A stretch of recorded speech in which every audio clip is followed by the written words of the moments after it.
story before the story. Today, we're in the very first book of the Old Testament, Genesis. God created the whole amazing world, but people turned away and broke their relationship with God. Still, God had a plan. God called Abraham and Sarah and promised to bless the whole world through their family line.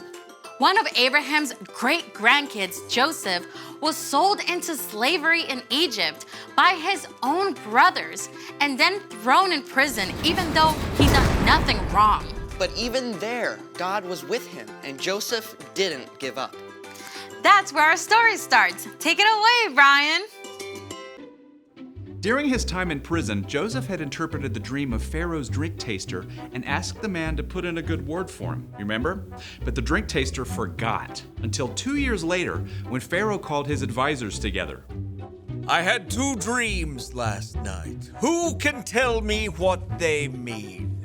No one could help Pharaoh until the drink taster, finally remembered Joseph. Pharaoh called for Joseph at once. Now, it must have been a serious shock to be pulled out of prison after so many years and marched straight into the palace. I've heard you can tell what dreams mean. Oh, I can't do it. But God will give the answer. I saw 7 fat cows come out of the river, but then 7 thin, ugly cows came up after and ate the fat cows.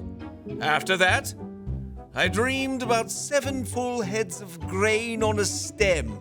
7 weak, thin heads grew up after them and swallowed up the 7 good heads. God has shown you what will happen. 7 good years with plenty of food are coming, but then 7 years without enough food will follow. Pharaoh should look for a wise, understanding man to take charge and store some of the food in the good years so there will be food to use later. God has made all this known to you. I'm putting you in charge of the whole land of Egypt. Think about it.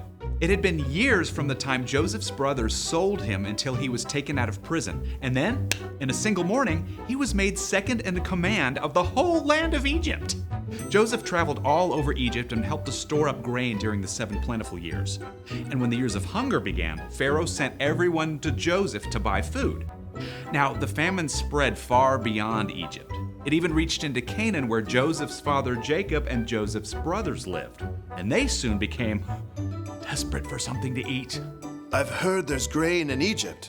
Go buy some for us so we won't die. Jacob would not let his youngest son, Benjamin, go. But the older 10 brothers made the long journey to Egypt and came before Joseph. Joseph's brothers bowed down to him, just as Joseph had dreamed about so long before. We've come to buy grain. We're hungry. Joseph recognized them, but they did not know who he was, so Joseph decided to test them. You're spies! No, we were 12 brothers, sons of one man in the land of Canaan. Our youngest brother is now with our father, and one brother is gone.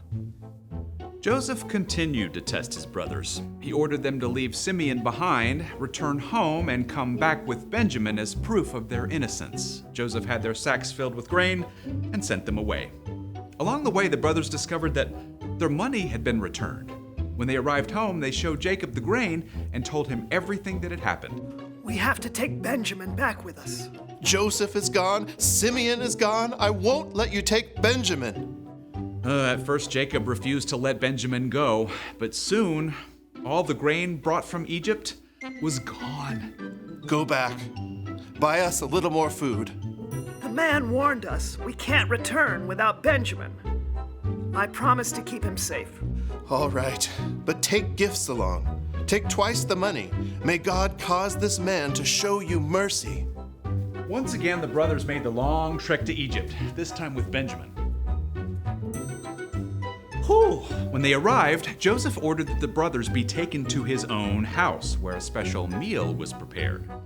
Is your father still living? He is alive and well. When Joseph heard that his father was still alive and saw his younger brother Benjamin, he was so moved, he left the room and wept. Then a short time later, at last, Joseph told his brothers who he was. I am your brother Joseph, the one you sold into Egypt. But don't be angry with yourselves. God sent me ahead of you to save many lives. Then Joseph hugged his brothers and wept. He forgave them. He told them to return to Canaan and bring Jacob and the rest of the families to live in Egypt where they would have enough food, and that's exactly what happened. Joseph's entire family packed up and traveled to Egypt. Joseph finally saw his father Jacob again. The whole family settled in a place called Goshen and had enough to eat through the rest of the famine. The end.